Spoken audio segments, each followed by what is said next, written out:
পাক batter আরাফাতকে bold করে CR7 স্টাইলে উদযাপন শুরু বাংলাদেশের সাকলাইনের। ইরফানকে আউট করে একই উদযাপনে মাতোয়ারা রাকিবুল হাসান। মেগা ফাইনালে গ্যালারিতে বসে বাংলাদেশি বোলারদের ঝলক দেখলেন বিসিবি সভাপতি আমিনুল ইসলাম বুলবুল। পাকিস্তান শাহিনসকে হারিয়ে শিরোপা জিততে মরিয়া বাংলাদেশ এ দল।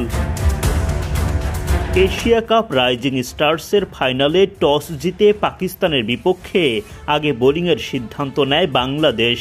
ইনিংসের প্রথম বলেই সাফল্যের দেখা পান টাইগাররা। পাকিস্তান ওপেনার ইয়াসির খানকে রান আউট করেন সাকলাইন। এরপর ব্যাটিংয়ে হাল ধরতে আসা মোহাম্মদ ফাইককে উইকেটে থিতুই হতে দেননি মেহরব। তার স্পিন জাদুতে বোল্ড এই পাকিস্তানি ব্যাটার। আরেক স্পিনার রাকিবুল হাসান ব্যক্তিগত প্রথম বলেই পাক উইকেটকিপার ব্যাটার গাজী ঘড়িকে ফেরান।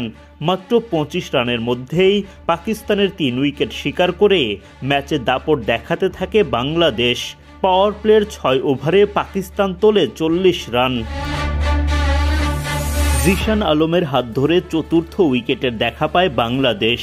জিশান বোল্ড করেন সাদাকাতকে। নিয়মিত বিরতিতে উইকেট তুলে পাকিস্তানিদের বেশ চাপে রাখেন টাইগাররা। 10 ওভার শেষে 4 উইকেট হারিয়ে পাকিস্তানিদের সংগ্রহ দাঁড়ায় 62 রান। 11তম ওভারে গিয়ে পঞ্চম উইকেট শিকার করে বাংলাদেশ। সাকলাইনের স্লোয়ারে লন্ডভন্ড হয় আরাফাত মিনহাসের উইকেট।